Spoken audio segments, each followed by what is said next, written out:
Welcome back to my YouTube channel बच्चों। I am sure आप लोग बहुत बहुत अच्छी तरीके से अपनी पढ़ाई कर रहे होंगे फोर्थ कमिंग एग्जाम्स के लिए। वन शॉट रिवीजन सीरीज में आज का session magnetic effects of current and magnetism, इसमें चैप्टर 4 जो है मूविंग चार्जेस एंड मैग्नेटिज्म को पूरी तरीके से हम डिवोट करेंगे इस सेशन में। इसमें जितने भी टॉपिक्स हैं वो सारा हमने डिस्कस करना है और क्विकली रिकैप करना है। बच्चों, कोई भी टॉपिक अगर डिटेल्ड और इन डेप्थ स्टडी अगर करना है तो please revert back to my videos which I have already uploaded. Just go through the playlist section और उसमें से आपको रेलिवेंट वीडियोस आपको मिल जाएगा in detail and along with all the numericals, all the derivations. इस सेशन में just हमने रिकैप करना है, राइट। अगर आपने पूरी तरीके से तैयारी कर ली है, उसके बाद क्विक रिविजन करना है इस चैप्टर को, then this session would be very very helpful. So let's start with the first topic, concept of magnetic field and Oester's experiment। बच्चों, ऑयस्टर ने एक्सपेरिमेंट किया था कि कोई भी करंट कैरिंग कंडक्टर है, उसके आसपास जब उसने एक मैग्नेटिक कंपास नीडल रख दिया तो it started giving some sort of deflection. Current जैसे ही हम करंट कैरिंग वायर से ज़्यादा कर देते हैं तो वो ज़्यादा डिफ्लेक्शन देता है। करंट की डायरेक्शन रिवर्स कर देते हैं तो वो जो मैग्नेटिक कंपास नीडल है उसकी डिफ्लेक्शन भी ऑपोजिट डायरेक्शन में हो जाती है। तो ये सभी से उसने ये कंक्लूड किया कि किसी भी करंट कैरिंग कंडक्टर के विसिनिटी पे, उसके सराउंडिंग में, उसके आसपास मैग्नेटिक फील्ड एस्टैब्लिश हो जाता है। तो इसी मूविंग चार्जेस यानी कि करंट के वजह से जो मैग्नेटिक फील्ड प्रोड्यूस होता है उसी को मैग्नेटिक इफेक्ट्स ऑफ करंट कहते हैं। करंट की वजह से मैग्नेटिक इफेक्ट्स या मैग्नेटिक फील्ड का प्रोड्यूस होना। अब बात आती है मैग्नेटिक फील्ड क्या होता है। बच्चों, जस्ट लाइक इलेक्ट्रिक फील्ड, जो मैग्नेटिक फील्ड होता है वो क्या होता है, स्पेस प्रॉपर्टी होता है। जो स्पेस या रीजन करंट कैरिंग कंडक्टर के विद इन डिस्ट्रीब्यूट हो जाता है या जो मॉडिफाई हो जाता है स्पेस, जिसके इन्फ्लुएंस में हम मैग्नेटिक इफेक्ट्स को ऑब्जर्व कर सकते हैं। जैसे कोई नीडल रख दिया तो उसको डिफ्लेक्शन दे रहा है वो। So it is the space और the region around the current carrying conductor within which its influence can be felt by the magnetic needle, that is known as magnetic field of the current carrying conductor, right। और बच्चा, strength of magnetic field को हम B vector से denote करते हैं। Obviously it's a vector quantity having both magnitude and direction. इसको हम magnetic flux density भी कह सकते हैं, मैग्नेटिक इंडक्शन कह सकते हैं या मैग्नेटिक वेक्टर कह सकते हैं। अब बात आती है इसकी स्ट्रेंथ जो है किस किस पे डिपेंड करते हैं। ऑब्वियसली वो हम डिस्कस करेंगे। जितना करंट फ्लो कर रहा है करंट कैरिंग कंडक्टर से, उसकी स्ट्रेंथ पे डिपेंड करता है। ऑब्जर्वेशन पॉइंट जहाँ पे मैग्नेटिक फील्ड आप डिटरमिन करो जिसकी स्ट्रेंथ, तो उस ऑब्जर्वेशन पॉइंट का डिस्टेंस करंट कैरिंग कंडक्टर से कितना है उस पर डिपेंड करता है। Nature of medium between the observation point and the current carrying conductor उस पर निर्भर करता है। तो वो चीज़ें हमने डिस्कस करनी है। फिलहाल magnetic field being a vector quantity, it must be having some direction. So direction बच्चों it's given by right hand thumb rule. Suppose ये करंट कैरिंग कंडक्टर है तो इसको हमने palm of the right hand से ऐसे होल्ड करना है इस तरीके से कि थंब जो है वो करंट के डायरेक्शन को रिप्रेजेंट करे।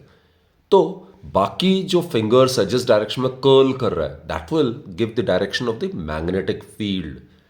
तो अगर मैं ये स्ट्रेट करंट कैरिंग कंडक्टर की वजह से अगर मैं मैग्नेटिक फील्ड लाइंस को अगर ड्रॉ करूं तो ये कॉन्सेंट्रिक सर्कल्स के फॉर्म में आएंगी। सो it will be somewhat like this, इस तरीके से आएंगे, यहां से बाहर की तरफ आते हुए और यहां पे अंदर की तरफ जाते हुए। Just make use of this particular rule. तो मैग्नेटिक फील्ड लाइंस का बच्चों, unlike electric field lines, magnetic field lines में ना ही कोई स्टार्टिंग पॉइंट होता है ना ही टर्मिनेटिंग पॉइंट होता है। They are in the form of continuous close loops, right. तो अगर कोई पॉइंट पी यहां पे है तो यहां पे डायरेक्शन मैग्नेटिक फील्ड क्या हो जाएगा, जस्ट अप्लाई दिस रूल। तो पॉइंट पी से मैग्नेटिक फील्ड लाइंस बाहर की तरफ आ रहा है, सर्कुलर लूप के फॉर्म में बाहर की तरफ आ रहा है, और पॉइंट क्यू यहां पे मैग्नेटिक फील्ड लाइंस एंटर कर रहा है। तो यहां पे बाहर की तरफ आ रहा है और यहां पे एंटर कर रहा है। तो पॉइंट पी पे मैग्नेटिक फील्ड की डायरेक्शन होगी perpendicular to the plane of the paper and in the outward direction, like this, in the outward direction. तो इसको हम इस वाले सिंबल से रिप्रेजेंट करते हैं। तो बच्चों, this is the symbol so as to indicate the direction of the magnetic field which is perpendicular to the plane of the paper and directed outwards, right। जबकि पॉइंट Q में magnetic field line जो है वो enter कर रहा है, page के अंदर एंटर कर रहा है। तो यहां पे मैग्नेटिक फील्ड की डायरेक्शन होगी perpendicular to the plane of the paper and directed inwards, right. तो इसको हम इस तरीके से इंडिकेट करते हैं, क्रॉस देके like this. So these are the two symbols which we make use of.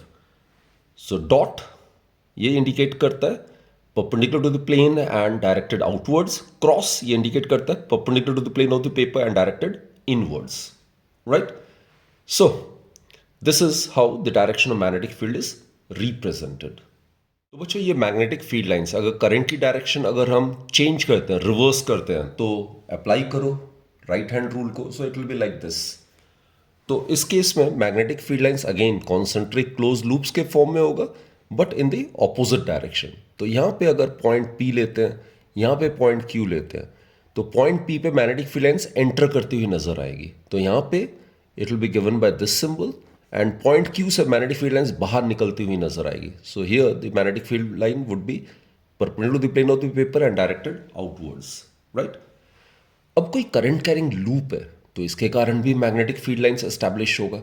तो यहाँ पे अगर करंट क्लॉकवाइज अगर जा रहा है इस लूप से तो magnetic field lines would be like this. इस वाले फेस ऑफ द लूप से यहाँ पे हमें मैग्नेटिक फील्ड लाइंस अंदर की तरफ जाते हुए नजर आएंगी. जबकि ये वाला जो पार्ट है यहाँ से करंट इस तरीके से आ रहा है. तो यहाँ पे अगर आप मैग्नेटिक फील्ड लाइंस ड्रॉ करोगे तो it will be like this. So the face of the loop through which current appears to be flowing in the clockwise direction, वहाँ पे magnetic field lines अंदर की तरफ जाती हुई नजर आएगी. Right? So basically magnetic field lines, they are in the form of continuous closed loops.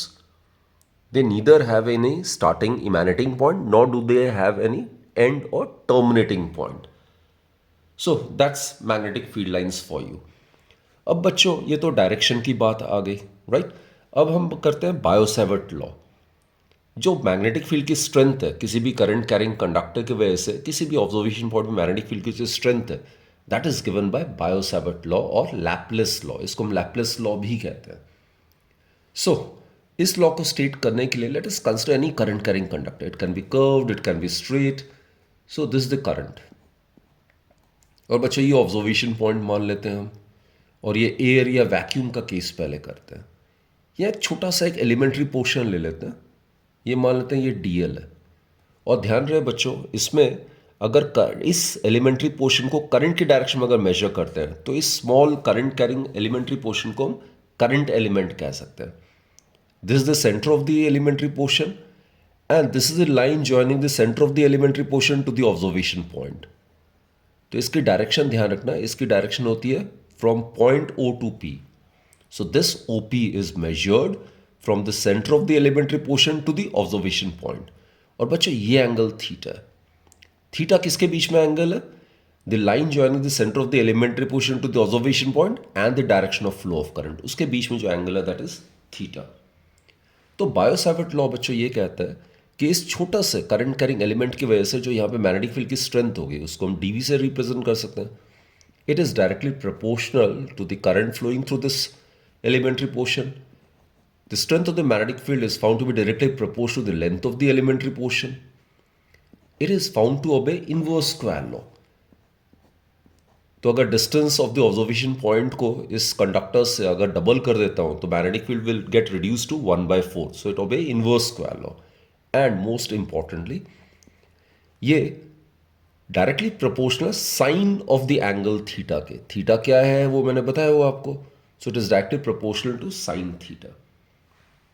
तो इन चारों को अगर कंबाइन करते हैं we get DB is proportional to I/dl sine theta divided by r². अब इस प्रोपोर्शनल साइन को हटाने के लिए ऑब्वियसली किसी कांस्टेंट को इंट्रोड्यूस करना पड़ेगा. सो it is K I/dl sine theta divided by r². Now K in magnetism बच्चों जैसे इलेक्ट्रोस्टैटिक्स में K का वैल्यू 1/4πε होता है. मैग्नेटिक या मैग्नेटिज्म में K का वैल्यू μ0/4π होता है. μ0 is absolute permeability of free space. Absolute permeability of free space. और इसका वैल्यू होता है μ0 का it is 4π × 10⁻⁻⁷ and units is tesla metre per ampere. Tesla is the SI unit of magnetic field. तो इसी फॉर्मूले से आप इसका यूनिट चेक कर लेना. It will be tesla metre per ampere. And it is the absolute permeability of free space. ये nought term use करते हैं एयर या वैक्यूम के लिए, फ्री स्पेस के लिए, राइट। अगर यहाँ पे ऑब्जर्वेशन पॉइंट और करंट कैरिंग कंडक्टर के बीच में कोई मीडियम आ जाता है तो mu not will be replace by mu, and mu would be the absolute permeability of the medium. So this is permeability. So बच्चों the formula is dB is equal to mu naught over 4 pi I dl sin theta divided by r square. तो ये तो हो गया Biot Savart law का mathematical form. इसको vector form में हम लिख सकते हैं. सो वेक्टर फॉर्म में dB vector it may be written as mu nought over 4 pi, this is constant. मैंने बताया था बच्चे आईडीएल जो होता है वो करंट एलिमेंट होता है. Magnetic field is due to a current element which is a vector quantity cross R cap. This is a unit vector represent the direction of the line joining the centre of the elementary portion to the observation point divided by R square. अब बच्चों unit vector को आप vector divided by its magnitude भी लिख सकते हो. So it can also be written as mu nought over 4 pi I D L vector cross R vector divided by, ये R आ गया और यहाँ ऑलरेडी आर स्क्वायर है तो यहाँ पे आर क्यूब आ जाएगा. So this is the representation of Biot Savart law in the vector form. अब बच्चों ये क्रॉस प्रोडक्ट है, this is the cross product, right. A cross B it would be A B sine theta N cap. So this is the cross product. और हमें cross product के properties से पता है जो रिजल्टेंट होता है दो वेक्टर्स के क्रॉस प्रोडक्ट का, that is perpendicular to each of the two given vectors. So it must be perpendicular to both ideal vector and it must be perpendicular to r vector. So what I mean to say is that, जैसे हमने right hand thumb rules हमने check किया था, magnetic field जो है it should be perpendicular to the plane containing ideal vector and r vector. अब देखो ये जो करंट एलिमेंट है और आर वेक्टर वो प्लेन ऑफ द पेपर में लाई कर रहा है, तो उसके कारण जो मैग्नेटिक फील्ड होगा वो प्लेन ऑफ द पेपर के परपेंडिकुलर होगा, either down directed downwards inwards और डायरेक्टेड आउटवर्ड्स. अब बच्चों जैसे मैंने यहाँ पे रिप्रेजेंट किया था मैग्नेटिक फील्ड लाइंस को due to a current carrying loop. अब यहाँ पे बिल्कुल क्रिस्टल क्लियर है, अगर करंट लूप में क्लॉकवाइज डायरेक्शन में जा रहा है तो वो वाला फेस में मैग्नेटिक फील्ड लाइंस एंटर करता है, उसमें एंटर करता है. So that face of the loop through which the current appears to be flowing in the clockwise direction that behaves as a south pole.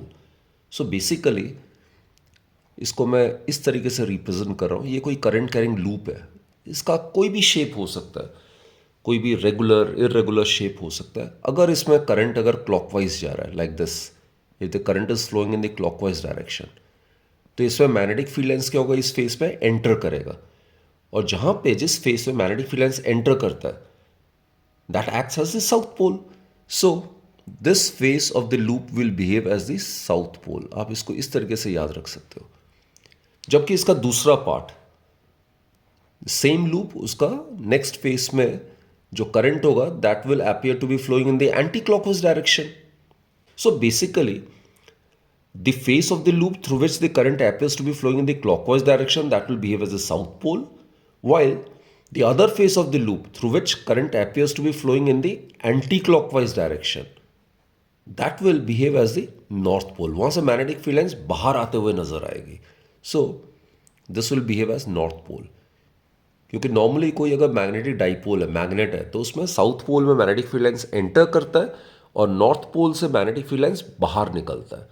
Although वो continuous close loops है, लेकिन magnet के अंदर मैग्नेटिक फील्ड लाइन की direction होती है south to north और magnet के बाहर डायरेक्शन होती है मैग्नेटिक फील्ड लाइन के north to south. So they are in the form of continuous close loops. So this is very very important.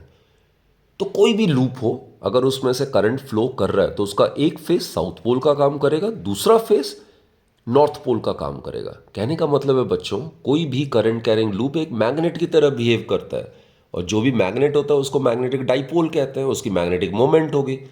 तो any current carrying loop behave as a magnetic dipole और उसकी जो magnetic moment होती है उसको हम M से denote करते हैं. It is given by ampere turns. Ampere turns होता है एन आई, एन होता है नंबर ऑफ टर्न्स. अगर सिंगल नंबर ऑफ टर्न है तो एन 1 हो जाएगा. I is the current flowing through that loop and area of the loop under consideration. So this is the formula for the magnetic dipole moment or simply magnetic moment. So Ni stands for ampere turns. ये ampere turns हो गया and A stands for the area of the loop under consideration. This is area of the loop. So that's magnetic moment. तो बच्चों ampere turns, इसकी SI unit क्या होगी? Number of turns की कोई यूनिट नहीं, करंट की एम्पियर और एरिया का मीटर स्क्वायर. तो एसआई यूनिट जो होता है मैग्नेटिक मोमेंट का वो होता है एम्पियर मीटर स्क्वायर. और आप ध्यान रखना, जैसे हमने इलेक्ट्रोस्टैटिक्स में डिस्कस किया था electric dipole length, dipole moment, उसकी डायरेक्शन होती है negative charge to positive charge. यहाँ पे बच्चों जो साउथ पोल है that is analogous to negative charge in electrostatics, right. North pole is analogous to the positive charge in electrostatics. तो magnetic moment की डायरेक्शन कहाँ से कहाँ होती है? From south to north. So the direction of magnetic moment is from south pole to north pole. So that's the direction of magnetic moment, right? Now we will discuss the magnetic field due to a current carrying circular loop and then its special cases. तो बच्चों suppose this is x axis. Let us consider this to be y axis and let us consider this to be z axis. All the three are mutually perpendicular to each other. और मान लेते हैं एक ऐसा current carrying loop है जिसका centre origin से coincide कर रहा है और जिसका प्लेन वाइजेड प्लेन में लाई कर रहा है. तो ये करंट कैरिंग लूप हमने माना हुआ है. This is a current carrying loop. किसी भी डायरेक्शन में करंट आप एज्यूम कर सकते हो. This is a current carrying loop whose centre coincides with the origin and is lying in the y z plane. तो बच्चों ये जो एक्स एक्सिस है इसके सेंटर से गुजर रहा है और इसके प्लेन के परपेंडिकुलर है, तो इसको हम एक्सिस ऑफ द लूप कहते हैं. This is known as the axis of the loop. मान लेते हैं ये लूप का रेडियस r है और यहाँ पे कोई ऑब्जर्वेशन पॉइंट है which is at a distance x from the centre of the loop which is coinciding with the origin. तो इस पॉइंट पे जो मैग्नेटिक फील्ड का जो फॉर्मूला है that is given by mu naught I r square, r is the radius of the loop under consideration, divided by 2 r square plus x square 3 by 2. And direction is along the x axis. Depend करता है along the positive x axis या negative axis, वो depend करता है whether the current in the loop is flowing in the clockwise direction or anti-clockwise. But it is certain that the magnetic field will be perpendicular to the plane of the loop, right? So this is the formula. Again ये फॉर्मूले का derivation अगर आपको चाहिए तो आप ज़रूर मेरे प्रीवियस वीडियोस को रेफर करो, उसमें मैंने डिटेल से ये डिराइवेशंस वगैरह किया हुआ है. Here we are simply doing a quick recap of the entire chapter. So this is the formula for the magnetic field at a point on the axis of a current carrying circular loop. अब इसको बच्चों थोड़ा सा modify कर सकते हैं. What we can do is, इसको अगर मैं पाई से अगर मल्टीप्लाई डिवाइड करता हूँ, can I write it like this mu naught I. What I can do is pi से मैं मल्टीप्लाई और डिवाइड कर रहा हूँ, pi R square divided by 2 pi R square plus X square to the power 3 by 2. अब अगर single turn के लिए कर रहे हैं तो आई इंटू ए, ये pi R square area of the circular loop हो जाएगा. तो आई ए जो आएगा इस लूप का मैग्नेटिक मोमेंट. तो बच्चों मैग्नेटिक मोमेंट के टर्म्स से मैग्नेटिक फील्ड जो है it can be written as mu naught I into A हो जाएगा आपका magnetic moment for a single turn divided by 2 pi R square plus X square to the power 3 by 2. So this is the expression for the magnetic field at a point on the axis of a circular current carrying loop in terms of the magnetic moment of the loop. Here m is the magnetic moment. Clear बच्चों? अब इसमें काफ़ी सारे special cases आते हैं. अगर ये observation point काफ़ी दूर लेते हैं तो पहला केस कर रहे हैं जब x जो है बहुत दूर है r के कंपैरेटिवली, तो लूप का जो डायमेंशन है वो नेग्लिजिबल है as compare to the distance of the observation point from the centre of the loop. तो उस केस में r square will be still smaller, x square बहुत ज़्यादा हो जाएगा. तो are square can be neglected in comparison to x square, right. तो अगर हम आर स्क्वायर को अगर नेग्लेक्ट करते हैं तो X square to the power 3 by 2 X cube आ जाएगा. So in such a scenario जो मैग्नेटिक फील्ड है ये हो जाएगा mu naught M divided by 2 pi X cube. So this is the formula for this particular case. दूसरा बच्चों करते हैं हम magnetic field at the centre. अब अगर सेंटर हुआ, ये ऑब्जर्वेशन पॉइंट अगर सेंटर में हुआ तो एक्स का वैल्यू 0 हो जाएगा. तो बच्चों यहां देखो अगर एक्स का वैल्यू अगर आप 0 करते हो तो क्या हो जाएगा. एक्स का वैल्यू अगर हम यहां पे 0 करते हैं तो are square to the power 3 by 2 will be left with R cube. तो mu naught I R square divide by 2r³ तो आर स्क्वायर और यहाँ r³ तो डिनोमिनेटर में r रह जाएगा तो what we get is mu naught I divided by 2r.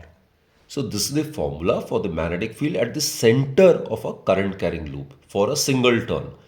अगर इस लूप में n आइडेंटिकल टर्न्स है तो उसमें n टाइम्स हो जाएगा. हर एक लूप के कारण सेंटर में उतनी मैग्नेटिक फील्ड होगी और सेम डायरेक्शन होगा तो वो एड अप होता जाएगा तो n टाइम्स हो जाएगा फॉर n आइडेंटिकल लूप्स.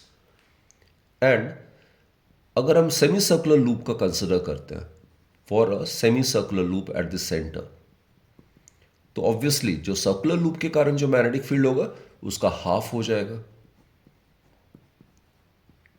तो सेमी सर्कुलर लूप के सेंटर में जो मैग्नेटिक फील्ड होगा that will B mu naught I divided bye 4r. So these are the formulas associated with the magnetic field at different points due to a circular current carrying loop. तो हम करते हैं ampere circuital law, right. तो ampere circuital law के लिए क्या होता है, ये सपोज एक करंट कैरिंग कंडक्टर है और ये कोई भी लूप आप कंसिडर कर सकते हो, any loop. It can be a circular loop, ये मैं डॉट से शो कर रहा हूँ, ये कोई भी लूप है. जैसे गॉसियन थ्योरम को अप्लाई करने के लिए हमें गॉसियन सरफेस कंसिडर करना पड़ता था, वैसे एम्पियर सर्किट लॉ को समझने के लिए कोई भी हमें लूप कंसिडर करना पड़ेगा. कोई भी लूप, ये रेगुलर हो सकता है या इरेगुलर शेप का लूप हो सकता है, राइट. इसको हम एम्पेरियन लूप भी कहते हैं. तो एम्पियर सर्किट लॉ क्या कहता है, जो क्लोज्ड लूप है ये तो लाइन इंटीग्रल आएगा, तो closed line integral of the magnetic field जो है B vector dot DL vector, this is the scalar और द डॉट प्रोडक्ट, राइट. तो जो closed line integral of the magnetic field है it is equal to mu naught times the net current threading through the loop. ये जो loop है इस present diagram में, ये जो लूप है इसमें से कितना करंट थ्रेड कर रहा है, आई करंट थ्रेड कर रहा है. So it will B mu naught I. This statement is valid only in this particular case where current I is threading through this loop under consideration. अगर एक ही loop से current अगर n times अगर thread कर रहा है तो यहाँ पे n आ जाएगा, म्यू नॉट n आई आ जाएगा. तो again I am repeating this statement बच्चों. एम्पियर सर्किट लॉ ये स्टेट करता है कि ये जो closed line integral of the magnetic field है ये न्यूमेरिकली किसके इक्वल होता है, mu naught times net current threading through the loop. इस पर्टिकुलर लूप से करंट आई थ्रेड कर रहा है. अगर इसी लूप से करंट अगर n टाइम्स अगर थ्रेड कर रहा होता तो उस केस में n आई टाइम्स हो जाना था. और म्यू नॉट आपको पता ही है, it is the absolute permeability of free space which is 4 pi into 10⁻⁻⁷. इसका यूनिट हमने डिस्कस किया था, इट इज टेस्ला मीटर पर ampere, right. So that's amperes circuital law. अब बच्चों इसमें ध्यान देना, ये डीएल जो है ये इस लूप का एलिमेंट्री पोर्शन है और बी मैग्नेटिक फील्ड है उस पॉइंट पे due to this current carrying conductor. तो नॉर्मल सिचुएशन में आपने ऐसा चूज करना है लूप की मेजरमेंट कि डीएल वेक्टर और ये जो मैग्नेटिक फील्ड है इसकी डायरेक्शन सेम हो, तभी ये डॉट प्रोडक्ट एलिमिनेट हो जाएगा, right. So again I repeat, DL क्या है, ये एलिमेंट्री पोर्शन है इस लूप का और डीएल को उसी डायरेक्शन में मेजर करना चाहिए जहां तक हो सके कि वो मैग्नेटिक फील्ड के डायरेक्शन के अलोंग हो, so that these two being in the same direction the dot product will get eliminated. B dot dl क्या हो जाएगा, बी डीएल कॉस थीटा हो जाएगा.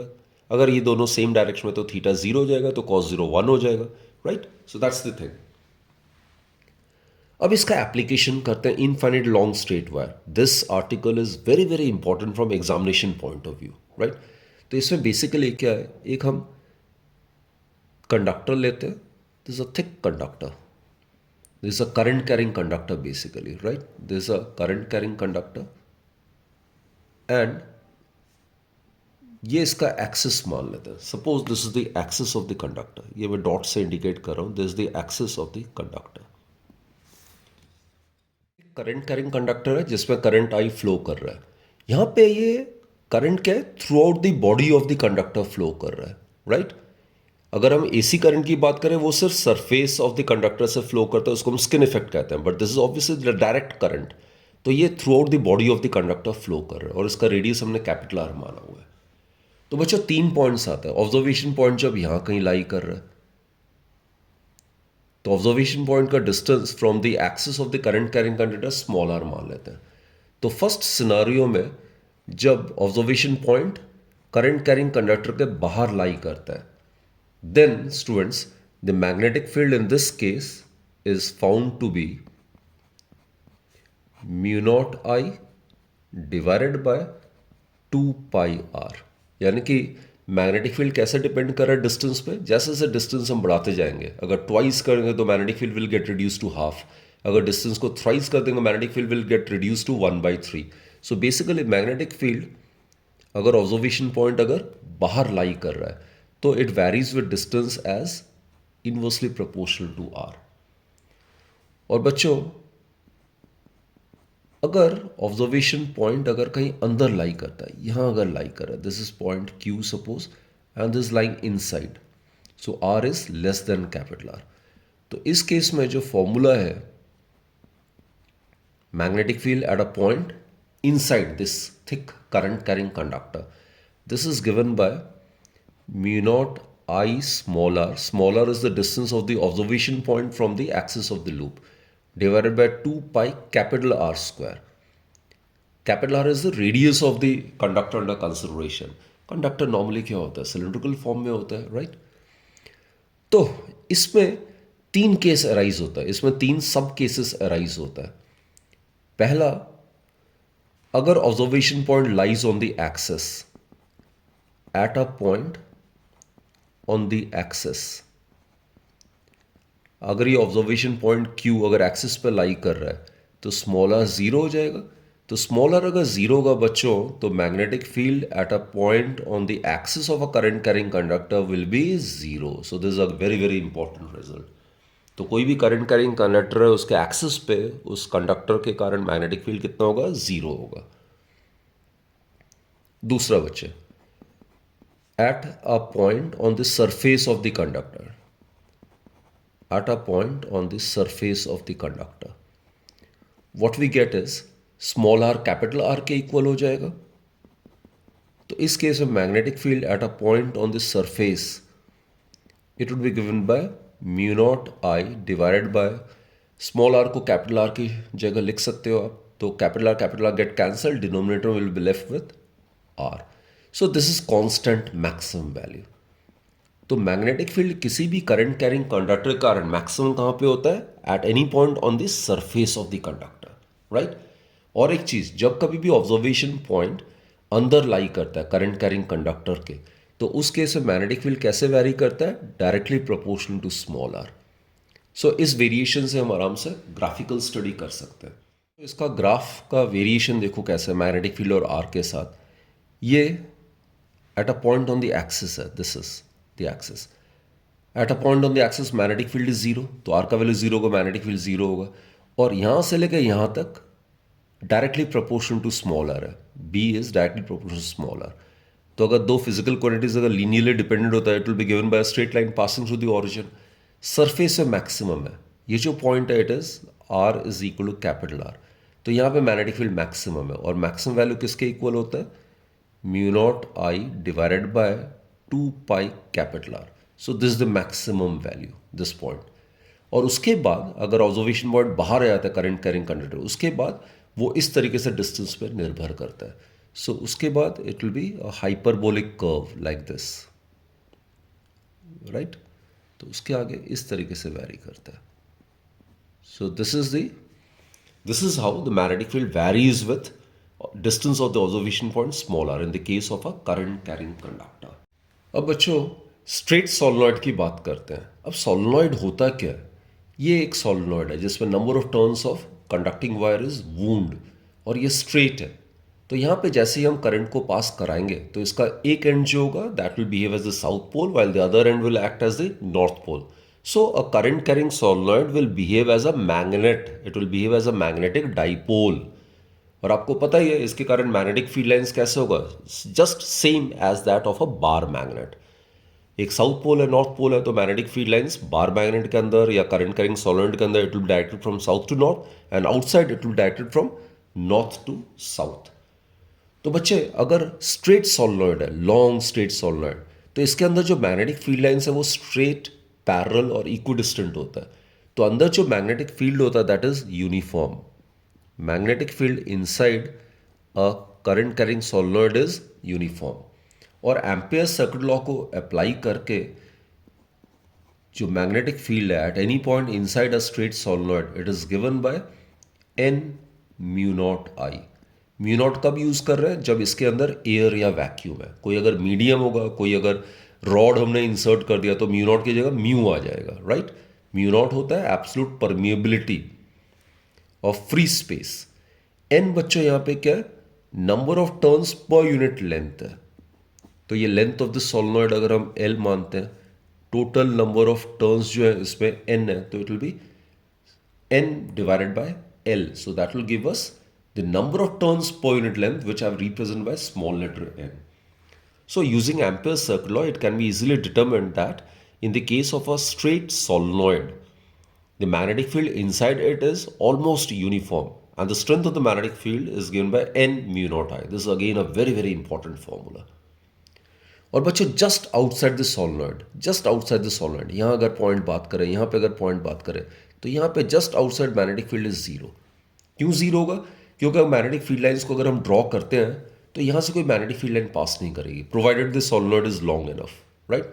तो just outside the solenoid the magnetic field is zero, inside the magnetic field is uniform, it's given by N mu naught I, and just outside at the end points, जो end points है बच्चों, ये end points है, end points में magnetic field जो होता है half हो जाता है। सो एंड पॉइंट्स में magnetic field would be half an mu naught आई। इस केस में एक कंपोनेंट मैग्नेटिक फील्ड का कैंसल आउट हो जाता है और एक ही कंपोनेंट कंट्रीब्यूट करता है। अब बच्चों let's proceed to the next topic which is force on a moving charge in an electric and magnetic field. अब जैसे ये इलेक्ट्रिक फील्ड है बच्चों, और अगर पॉजिटिव चार्ज है यहाँ पे, तो आपको पता ही है it will experience a force along the direction of the electric field. और कितना फोर्स एक्सपीरियंस करेगा? Q E, right. और अगर यही चार्ज अगर नेगेटिव होता तो it would have experience the same force but in the opposite direction, right. So जो इलेक्ट्रिक फोर्स होता है मैग्नीट्यूड में, it is given by Q into E. So this known as electric Lorentz force. दूसरी तरफ बच्चों अगर charge particle अगर magnetic field के इन्फ्लुएंस में अगर आता है and if it is moving with velocity v, तो suppose this is x axis, this is y axis, let's consider this to be a charge, और magnetic field is along y axis, ये magnetic field की direction है, और ये move कर रहा है along this direction, velocity vector v, and let us consider this to be angle theta. तो थीटा क्या माना है बच्चे? हमने थीटा माना है angle which the velocity vector of the charge particle makes with the direction of the magnetic field. तो इस केस में जितना फोर्स ये मूविंग चार्ज एक्सपीरियंस करेगा under the influence of magnetic field, इसको मैग्नेटिक लॉरेंस फोर्स कहते हैं, and it is given by q v B sine theta. ये वी साइन थीटा क्या होगा? ये वो कंपोनेंट ऑफ वेलोसिटी है चार्ज पार्टिकल का जो कि मैग्नेटिक फील्ड के परपेंडिकुलर है, इसको नॉर्मल कंपोनेंट ऑफ वेलोसिटी कहते हैं। तो जो नॉर्मल कंपोनेंट ऑफ वेलोसिटी है वही मैग्नेटिक फोर्स को कंट्रीब्यूट करता है। तो इसको वेक्टर फॉर्म में बच्चों हम ऐसे भी लिख सकते हैं, F M vector is equal to q v vector cross B vector. This is the vector product और द क्रॉस प्रोडक्ट। तो बच्चों ध्यान रखना, मैग्नेटिक फोर्स एक्सपीरियंस करने के लिए चार्ज पार्टिकल का मोशन में होना जरूरी है। चार्ज पार्टिकल अगर रेस्ट में है तो वो कभी भी मैग्नेटिक फोर्स एक्सपीरियंस नहीं कर सकती है, और मोशन में होने के बाद भी वो किसी भी डायरेक्शन मूव कर सकता है other than along the direction of the magnetic field.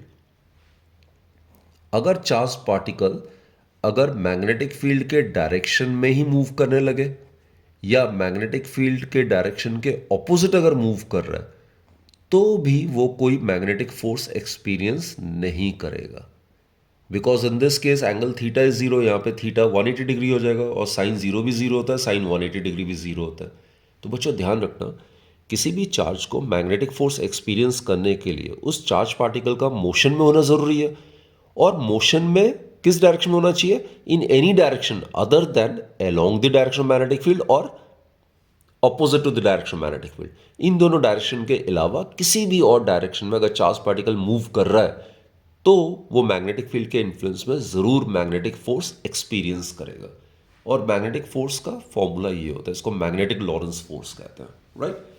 And one more thing बच्चों, अगर चार्ज पार्टिकल इलेक्ट्रिक फील्ड और मैग्नेटिक फील्ड दोनों के इन्फ्लुएंस में, तो उस केस में जो नेट फोर्स एक्सपीरियंस करे इसको हम टोटल लॉरेंस फोर्स कहते हैं। तो वेक्टर फॉर्म में it will be given by the electric Lorentz force plus magnetic Lorentz force. तो कंबाइंड करके हम इसको इस तरीके से भी लिख सकते हैं, q E vector plus v vector cross B vector, this is the cross product, right.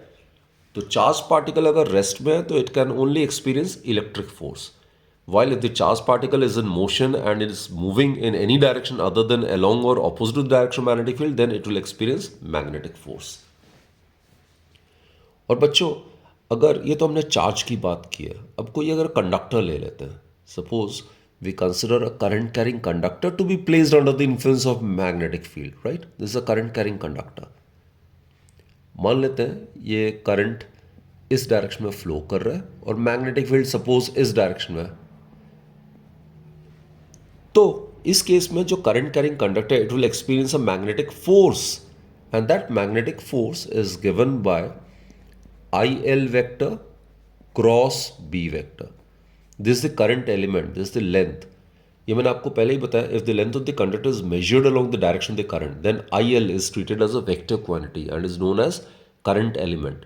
Magnetic field बच्चों करंट एलिमेंट की वजह से होता है, जो कि एक वेक्टर क्वांटिटी है, जबकि इलेक्ट्रिक फील्ड होता था चार्ज की वजह से, जो कि एक स्केलर क्वांटिटी है। So this one of the basic difference between electric field and magnetic field. तो anyways, coming back to this topic, कोई भी करंट कैरिंग कंडक्टर अगर मैग्नेटिक फील्ड के इन्फ्लुएंस में है तो वो करंट कैरिंग कंडक्टर इतना फोर्स एक्सपीरियंस करता है, राइट। ये क्रॉस प्रोडक्ट है। तो इसमें भी आप देख सकते हो, इसको आप क्रॉस प्रोडक्ट को A cross B is A B sine theta, तो इसको आप लिख सकते हो B I L sine theta. Theta is the angle between the current element and the magnetic field. This is angle theta. In this diagram, I have taken it to be 90 degree. तो अगर 90 degree है, sign 91 हो जाएगा, तो maximum जो magnetic force जितना कोई भी करंट कैरिंग कंडक्टर एक्सपीरियंस कर सकता है वो होता है बी आई एल, बिल से आप याद रख सकते हो, right. So this is the maximum magnetic force. बच्चा, अगर ये थीटा 0 या 180 डिग्री है, यानी कि करंट कैरिंग कंडक्टर अगर मैग्नेटिक फील्ड के अलोंग या उसके ऑपोजिट अगर लाई कर रहा है, तो मैग्नेटिक फोर्स वो करंट कैरिंग कंडक्टर एक्सपीरियंस नहीं करेगी। So magnetic force will be experienced by current carrying conductor only when it is placed at any angle other than 0 और 180 degree with respect to the magnetic field, and maximum magnetic force will be experienced by it when the conductor is placed perpendicular to the direction of the magnetic field. अब बच्चों, इस दो diagram को refer करो, पहले इसको refer करो। अगर मैग्नेटिक फील्ड की डायरेक्शन ऑफ मोशन अगर मैग्नेटिक फील्ड के अगर परपेंडिकुलर है, so direction of motion of the charge particle is perpendicular to the magnetic field, then it tends to follow a circular path, क्योंकि इन दोनों के बीच में जो फोर्स एक्ट करेगा that will be in the radially inward direction, right. So it will, this magnetic force will provide the charge particle the necessary centripetal force so as to make this charge particle to move along a circular path. तो ध्यान देना बच्चे, V अगर B vector के perpendicular है तो वो charge particle magnetic force experience करेगा और उसका नेचर सेंट्रिपिटल होगा और वो चार्ज पार्टिकल को सर्कुलर पाथ फॉलो कराएगा। और जो सर्कुलर पाथ फॉलो कराएगा उसका जो रेडियस होगा that is given bye mv divided by qb।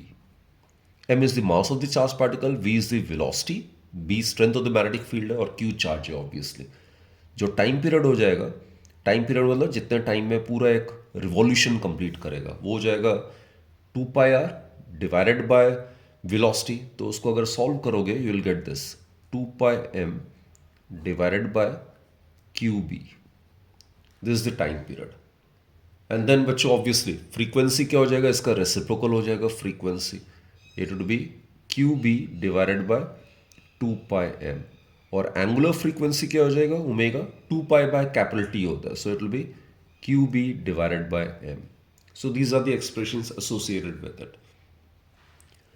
अब बच्चों, अगर चार्ज पार्टिकल मैग्नेटिक फील्ड के इन्फ्लुएंस में इस डायरेक्शन में जा रहा है, यानी कि मेकिंग एंगल थीटा, तो उस केस में चार्ज पार्टिकल जो है वो ये वाला पाथ फॉलो करेगा, इसको हम कहते हैं हेलिकल पाथ।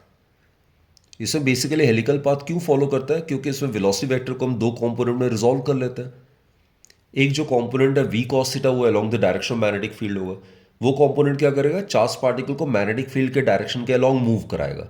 जबकि उसका जो परपेंडिकुलर कंपोनेंट है, normal component v sin theta है, जो कि मैग्नेटिक फील्ड के परपेंडिकुलर होगा, वो क्या करेगा, चार्ज पार्टिकल को सर्कुलर पाथ फॉलो कराएगा।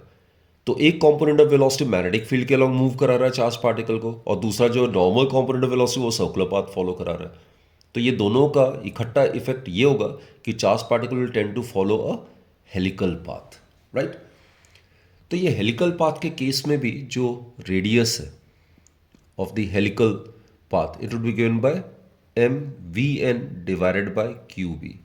vn मैंने कहा है नॉर्मल कंपोनेंट ऑफ वेलोसिटी है जो कि v साइन थीटा है, तो ये आ जाएगा mv sign theta divided by qb। This is the expression for the radius of the helical path which the charged particle will follow, right?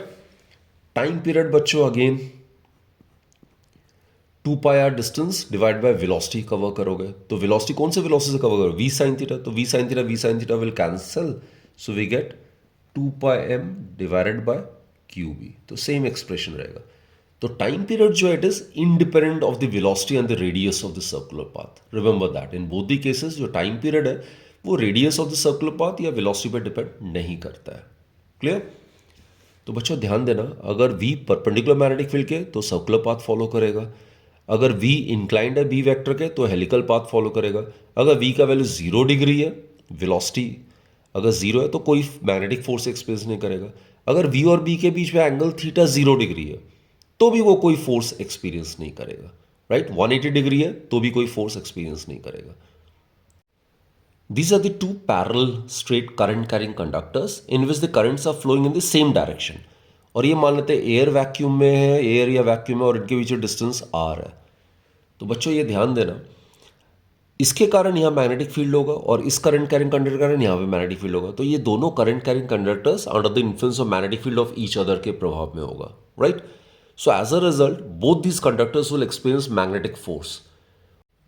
तो बच्चों जो फोर्स एक्सपीरियंस करता है current carrying conductor under the influence of magnetic field, that is given by Fleming's left hand rule. ये मेरा left hand है और left hand rule क्या कहता है कि अगर हम अपने थंब को, फोर फिंगर को और सेंट्रल फिंगर को स्ट्रेच करते हैं ताकि ये आपस में म्यूचुअली परपेंडिकुलर है, तो उस केस में अगर ये फोर फिंगर जो है ये अगर मैग्नेटिक फील्ड को रिप्रेजेंट करता है, अगर सेंट्रल फिंगर अगर करंट को रिप्रेजेंट करता है, तो थंब जो होगा that will indicate the direction of magnetic force. तो बच्चों इसको याद रखना एफ बी आई से, F magnetic force, B magnetic field की डायरेक्शन, और आई जो है that will give you the direction of the current. तो कमिंग बैक टू दिस, अगर दो straight current carrying parallel conductors है और उनमें करंट अगर सेम डायरेक्शन में फ्लो कर रहा है, तो बच्चे ये दोनों आपस में अट्रैक्ट करता है, इनके बीच में जो मैग्नेटिक फोर्स होगा it will be of attractive nature like this, they will obviously form action reaction pair. तो ये जो फोर्स एक्सपीरियंस कर रहा है पर unit length of the conductor, ये आप यहां से लेके यहां तक अगर लेंथ L मान लेते हैं, तो force acting per unit length of the conductor, it's formula is given by mu naught I1 I2 divided by 2 pi r. तो ध्यान रखना ये फोर्स पर यूनिट लेंथ का, अगर नेट फोर्स निकालना है तो इस फैक्टर को आप L से मल्टीप्लाई कर देना, राइट। तो फोर्स पर यूनिट लेंथ यानी कि इसका ऐसा यूनिट क्या आएगा, न्यूटन पर मीटर। तो ध्यान देने वाली बात यह है कि अगर दो स्ट्रेट कंडक्टर में करंट सेम डायरेक्शन में अगर जा रहा है तो उनके बीच में अट्रैक्टिव होगा nature of the magnetic force, और फोर्स पर यूनिट लेंथ का फॉर्मूला होता है mu naught I1 I2 divide by 2 pi R, right. And अगर ये दो कंडक्टर्स में करंट ऑपोजिट डायरेक्शन में फ्लो कर रहा है, then the magnetic force will be of repulsive nature, magnitude obviously same ही रहेगा। तो बच्चों इस फॉर्मूले से हम एम्पियर को डिफाइन करते हैं जो कि बहुत बहुत इंपॉर्टेंट है। तो ज़रा समझो आप, इसमें अगर हम दोनों कंडक्टर में करंट अगर सेम मान लेते हैं, suppose I1 is equal to I2 is equal to I से, R का वैल्यू जो डिस्टेंस है वो हम 1 मीटर मान लेते हैं, राइट। और म्यू नॉट का वैल्यू हमें पता है 4 पाई इंटू 10⁻⁷ है, तो फोर्स पर यूनिट लेंथ का जो वैल्यू है वो हम मान लेते हैं 2 इंटू 10⁻⁷ न्यूटन पर मीटर। तो बच्चों ये सारे वैल्यूज अगर हम यहाँ सब्स्टिट्यूट करते हैं, F/L 2 into 10⁻⁷, mu nought over 2 पाई भी उतना ही है, वो कैंसिल आउट हो जाएगा, R का वैल्यू 1 लिया हुआ है, तो what we get is I square जो होगा वो 1 हो जाएगा, और I would be equal to ±1 ampere. तो this is how 1 ampere is defined. तो बच्चों 1 एम्पियर होता क्या है, 1 ampere may be defined as that current which, when flowing through each of the two parallel conductors placed in air or vacuum at a separation of 1 meter from each other, exert upon each other a force of 2 into 10 to minus 7 Newton per meter of their lengths. So this is how the current is defined. A standard universally accepted definition of SI unit of current है, which is ampere. अब बच्चों इस chapter में ये वाला topic भी बहुत important है एग्जामिनेशन पॉइंट ऑफ व्यू से, torque experience by current carrying loop. ये कोई भी लूप है, करंट कैरिंग लूप है, मान लेते हैं इसमें करंट इस डायरेक्शन में जा रहा है ABCD, right, and it is under the influence of this uniform magnetic field. और बच्चा ये जो आर्टिकल हम निकाल रहे हैं टॉर्क का, it is valid for loop of any shape, any irregular shape or any rectangular, circular shape, whatever the shape may be, the formula for the torque will remain valid, right? So this is the axis of the loop. और ये बच्चों जो N1 N2 है ये normal to the plane of the loop है, this is the normal to the plane of the loop, normal का मतलब perpendicular, और ये एंगल हमने थीटा माना हुआ है। तो बच्चे थीटा क्या है आपको डायग्राम में नजर आ रहा होगा, थीटा क्या है, theta is the angle which the magnetic field makes with the normal to the plane of the coil, right. जितना एंगल मैग्नेटिक फील्ड इस कॉइल के प्लेन के नॉर्मल से बना रहा है दैट इज थीटा। और ये वाला जो एंगल है, दिस एंगल, ये जो एंगल है जितना magnetic field plane of the coil के साथ बना रहा है, ये हमने अल्फा माना हुआ है। तो definitely from the diagram it is clear that theta plus alpha is equal to 90 degree. तो रिमेंबर बच्चों थीटा क्या है, it is the angle which the magnetic field makes with the normal to the plane of the coil, alpha is the angle which the magnetic field makes with the plane of the coil, और इन दोनों का सम obviously 90 degree होगा। तो बच्चों यहाँ पे हर एक आर्म जो है वो मैग्नेटिक फोर्स एक्सपीरियंस करेगा, और मैग्नेटिक फोर्स की डायरेक्शन हमें पता है, फ्लेमिंग्स लेफ्ट हैंड रूल से हम देते हैं। तो आप पाओगे कि ये जो आर्म AD है, it will experience a force F along this direction. This arm will also experience the same force having the same magnitude but in the opposite direction. तो ये दोनों फोर्सेस जो है ये ऑपोजिट डायरेक्टेड और same line of action होने की वजह से they will tend to get cancel out. जबकि AB आर्म जो है it will experience a force in the outward direction, ये F3, ये आउटवर्ड डायरेक्शन, ये हम सिंबल देते हैं। और ये जो आर्म है CD, it will experience the force of same magnitude but in the opposite direction, inward. तो ये दोनों का लाइन ऑफ एक्शन डिफरेंट है, ये anti parallel like this. So these two forces will constitute a torque F3 and F4, right? And these two forces will tend to rotate the dipole about its axis in a particular direction. इस case में it will tend to rotate the coil along this particular direction. So that is when it is said to constitute a torque. और बच्चों वो जो torque का formula है, that you are aware it is given by product of magnitude of either of the force and the perpendicular distance between them. तो पूरा अगर आप सॉल्व करोगे तो ये आता है। अगर इसमें n number of identical turns है तो we get NBIA sin theta. This is a very very important formula, right? N क्या है, number of identical turns on this rectangular frame, B is the strength of the magnetic field, I current flowing through each of the loop, A जो है वो area of the loop है। अगर rectangular loop है तो area हो जाएगा length to breadth, circular loop है रेडियस आ रहा है तो पाई आर स्क्वायर हो जाएगा। थीटा बच्चों मैंने बताया, theta is the angle which the magnetic field makes with the normal to the plane of the coil, right. तो दिस द फॉर्मूला। तो इसको आप ऐसे भी लिख सकते हो, हमने अभी डिस्कस किया था, NI होता है ampere turns A area of the loop, तो इसको हम मैग्नेटिक मोमेंट कह सकते हैं या magnetic dipole moment. So it may be written as MB sin theta. कोई भी current carrying loop, it behaves as a magnetic dipole, one face will act as the south pole while the other will act as the north pole, so it will be having magnetic moment, so which is given by M, ampere turns into area of the loop.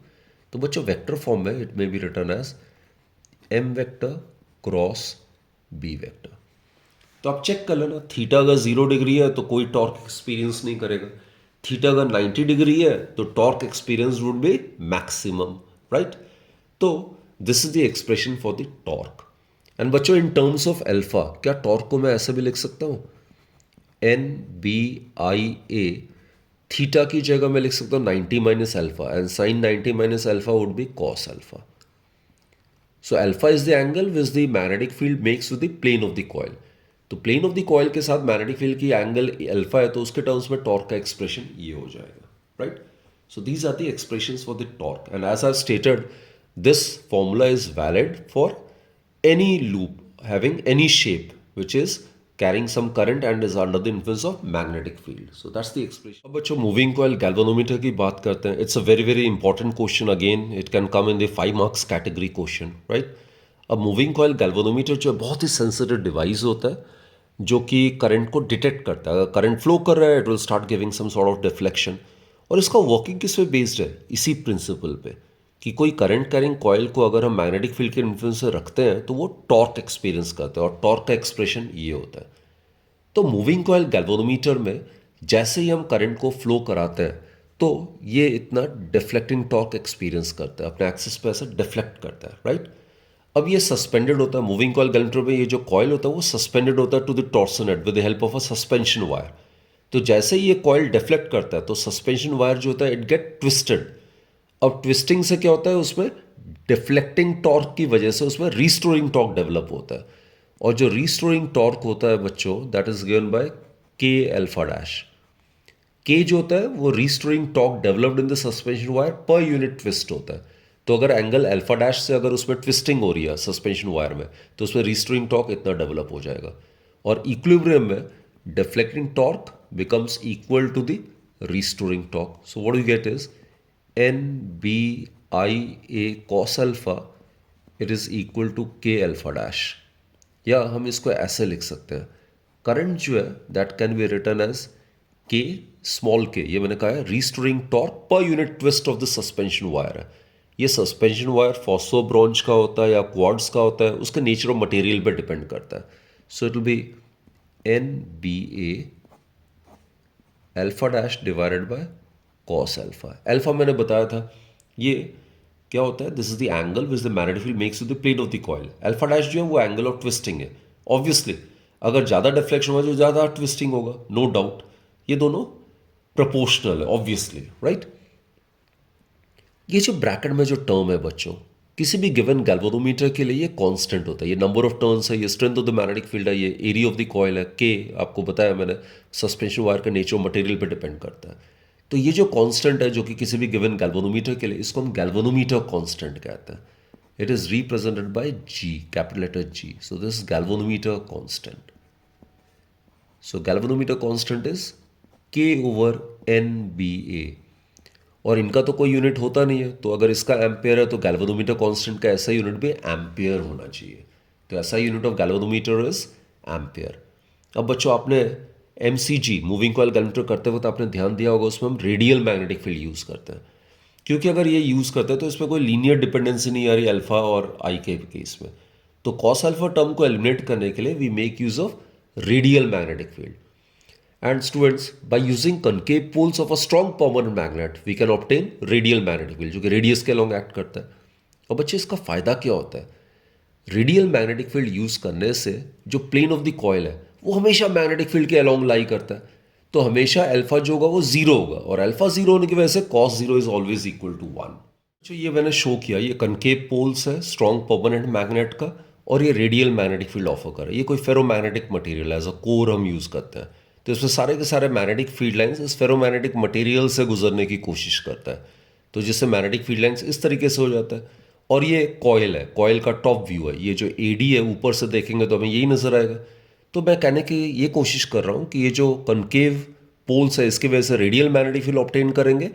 और radial magnetic field का फ़ायदा ये होगा कि ये जो plane of the coil है वो हमेशा मैग्नेटिक फील्ड के अलॉन्ग लाई करेगा. मैग्नेटिक फील्ड और प्लेन ऑफ द कॉयल के बीच में एंगल कितना है? अल्फा है, राइट. तो रेडियल मैग्नेटिक फील्ड यूज करने से अल्फा का वैल्यू हमेशा किसी भी ओरिएंटेशन ऑफ द कॉइल में क्या होगा? 0 डिग्री होगा. अल्फा 0 होगा तो कॉस अल्फा जो होगा वो 1 हो जाएगा. सो देयरफॉर आई जो होगा कॉस अल्फा एलिमिनेट हो जाएगा, it will be G alpha dash. तो ये तो कांस्टेंट है, तो इन दोनों में लीनियर डिपेंडेंसी आ गई. तो अब हम प्रॉपर डिफ्लेक्शन से आप करंट को मेजर कर सकते हो. तो linear scale can be use to measure the current due to linear dependency between the current and the deflection, right? So that is the reason why we make use of concave poles of a strong permanent magnet so as to obtain radial magnetic field. अब बच्चों sensitivity of a galvanometer की बारी आती है। Galvanometer को sensitive कब कहेंगे? जब गैल्वेनोमीटर appreciable deflection देता है, even when a small current is made to pass through it, that is when the galvanometer is said to be sensitive, right? और जो मैक्सिमम करंट जितना हम पास कर सकते हैं, सेफ वैल्यू ऑफ करंट, जिससे गैल्वेनोमीटर फुल स्केल डिफ्लेक्शन देता है, उसको हम आईजी से डिनोट करेंगे। इससे ज़्यादा करंट अगर गैल्वेनोमीटर से पास कराएंगे तो ऑब्वियसली वो needle of the galvanometer in an attempt to go out of the scale में इवेंचुअली ब्रेक, राइट? तो I G is the maximum safe value of current for which the galvanometer shows full scale deflection. तो बच्चे sensitivity की बात कर रहे थे, तो उसमें दो तरीके की सेंसिटिविटी आती है। एक होता है करंट सेंसिटिविटी। अब करंट सेंसिटिविटी जो होता है, it is the deflection produced per unit current pass through it, right? So current sensitivity, इसको मैं सी एस से डिनोट कर रहा हूं, it is the deflection produced in the galvanometer पर unit current pass through it. तो it is reciprocal of the galvanometer constant. So that is given by NBA divided by K. While on the other hand, जो voltage sensitivity है, तो voltage sensitivity उसी logic को आप use करोगे तो voltage sensitivity हो जाएगा बच्चों deflection produce in the galvanometer पर unit potential difference applied across its ends. तो ये आ जाएगा alpha dash divided by I R. तो वोल्टेज सेंसिटिविटी में करंट सेंसिटिविटी भी इंक्लूड हो जाता है। So it will be given by N B A by K R. तो सेंसिटिविटी को इंक्रीज कैसे करना, ये क्वेश्चन आ सकता है। तो वोल्टेज सेंसिटिविटी या नॉर्मली सेंसिटिविटी को इंक्रीज करने के लिए क्या होना चाहिए? के का वैल्यू कम से कम होना चाहिए। और के का वैल्यू कम से कम किसके लिए होता है? फॉस्फोब्रॉन्ज या क्वार्ट्ज के लिए। और मैग्नेटिक फील्ड की स्ट्रेंथ बहुत ज़्यादा होना चाहिए, राइट?